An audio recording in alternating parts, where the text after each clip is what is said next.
나사렛 아침 묵상입니다. 오늘 하루도 말씀 안에서 지혜로운 삶을 사는 복된 하루가 되기를 바랍니다. 맥키니 미국 대통령이 선서 단상에 올라섰을 때 그는 속으로 이렇게 중얼거렸습니다. 저에게 지혜를 주셔서 저로 하여금 그들을 잘 통치할 수 있도록 도와주십시오. 저에게 주어진 것은 너무도 막중한 일입니다. 비록 최고의 지위에 오른 맥킨리 대통령이었지만 그는 그의 책임에 대해 깊이 절감하고 있었으므로 지혜의 원천이신 하나님께 지혜를 구했던 것입니다. 하나님의 도우심을 필요하였던 것입니다. 지혜는 솔로몬에게나 욥에게만 필요한 것이 아니라 오늘 우리들에게나 세상을 살아가는 모든 사람들에게 반드시 필요한 것입니다. 오늘 우리가 읽어야 할 하나님의 귀한 말씀은 욥기 28장 12절에서 28절 말씀입니다. 그러나 지혜는 어디서 얻으며 명철이 있는 곳은 어디인고 그 길을 사람이 알지 못하나니 사람 사는 땅에서는 찾을 수 없구나. 깊은 물이 이르기를 내 속에 있지 아니하다 하며 바다가 이르기를 나와 함께 있지 아니하다 하느니라. 순금으로도 바꿀 수 없고 은을 달아도 그 값을 당하지 못하리니 오빌의 금이나 귀한 정옥수나 남보석으로도 그 값을 당하지 못하겠고 황금이나 수정이라도 비교할 수 없고 정금 장식품으로도 바꿀 수 없으며 진주와 백옥으로도 비길 수 없나니 지혜의 값은 산업보다 귀하구나. 구스의 황옥으로도 비교할 수 없고 순금으로도 그 값을 헤아리지 못하리라. 그런즉 지혜는 어디서 오며 명철이 머무는 곳은 어디인고 모든 생물의 눈에 숨겨졌고 공중의 새에게 가려졌으며 멸망과 사망도 이르기를 우리가 기록 그 소문은 들었다 하느니라. 하나님이 그 길을 아시며 있는 곳을 아시나니 이는 그가 땅끝까지 감찰하시며 온 천하를 살피시며 바람의 무게를 정하시며 물의 분량을 정하시며 비 내리는 법칙을 정하시고 비구름의 길과 우레의 법칙을 만드셨음이라. 그때 그가 보시고 선포하시며 굳게 세우시며 탐구하셨고 또 사람에게 말씀하셨도다. 보라, 주를 경외함이 지혜요 악을 떠남이 명철이니라. 아멘. 15절에서 19절은 지혜의 가치에 대해 말하고 있습니다. 지혜는 가치가 있기에 모든 사람들에게 반드시 필요한 것입니다. 그런데 지혜와 명철은 사람들의 눈에 숨겨져 있기에 찾을 수가 없습니다. 찾을 수 없는 지혜를 찾고자 하는 이유는 무엇입니까? 사람들이 찾고자 하는 지혜에는 어떠한 가치가 있습니까?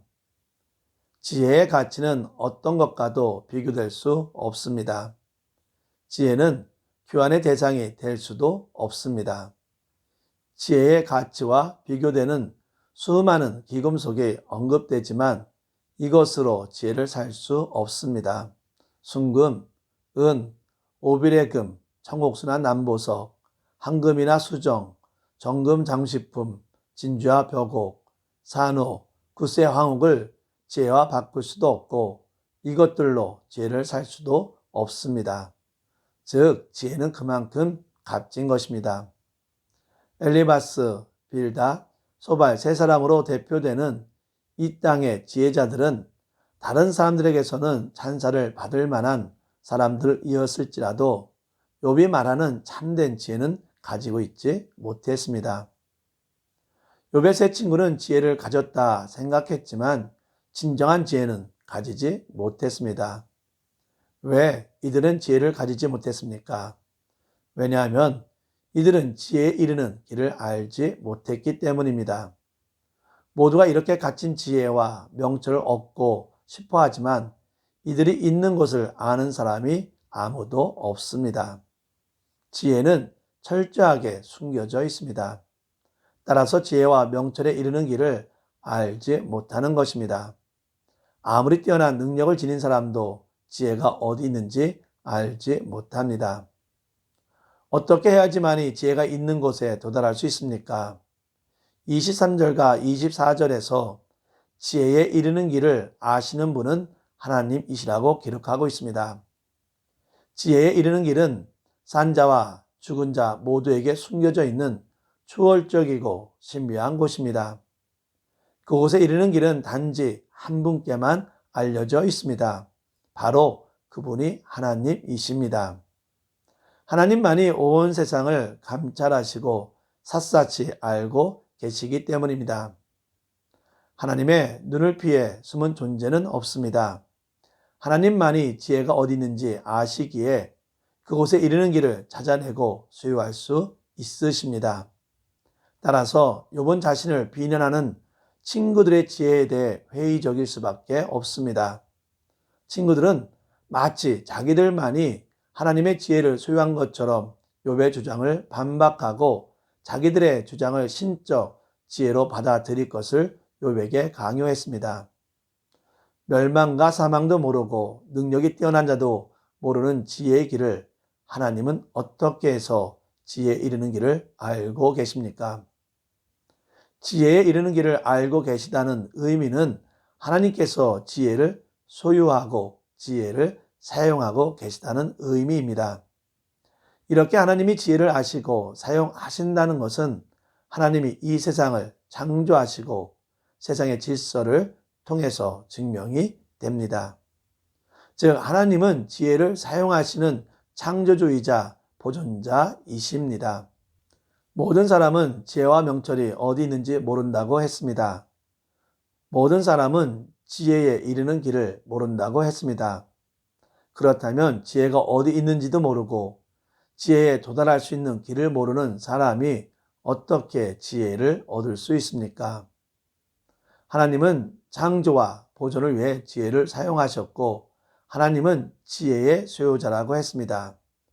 지혜가 비록 하나님께 전적으로 속해 있기는 하지만 사람들도 지혜를 경험할 수 있습니다. 하나님께 속해 있고 하나님을 통해서만 깨달아지는 지혜는 하나님에 대한 인간의 경외에서 시작됩니다. 여기에서 경외는 두려워하다, 존경하다, 떨다 라는 그 의미에서 유래되었습니다. 그러나 이 두려움은 비굴한 노예적인 두려움이 아니라 존경하는 아버지의 권위에 대한 자식으로서의 자발적인 경외로서 이는 하나님의 위대하심에 그 기초를 두고 있습니다. 그러므로 우리가 주를 경외하며 산다는 것은 항상 하나님을 의식하며 경건한 두려움을 가지고 사는 것을 의미하며 하나님의 뜻에 위배되는 죄를 미워하는 것을 의미합니다. 따라서 우리는 경건한 마음으로 굳은 결심을 가지고 주를 경외하여야 하겠습니다. 그것이 곧 지혜인 것입니다. 성도 여러분, 지혜는 성경적인 삶의 근원입니다.